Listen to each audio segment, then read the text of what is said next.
Gisel peluk mesra Rino Soedarjo hebohkan rekan artis.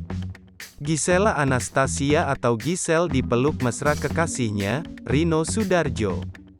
Momen tersebut berlangsung di acara ulang tahun untuk Rino Soedarjo.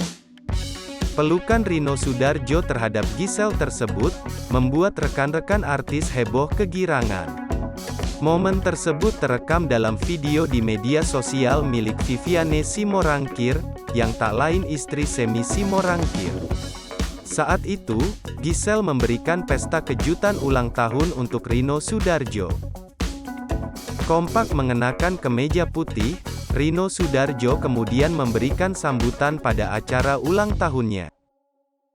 Dalam sambutannya itu, dia sempat mengaku deg-degan.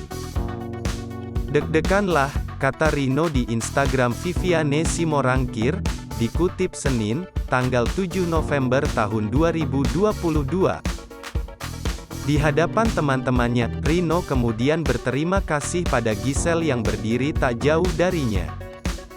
Pasalnya, sepupu Dita Soedarjo tersebut yakin Gisel sudah lama merencanakan pesta kejutan itu untuknya.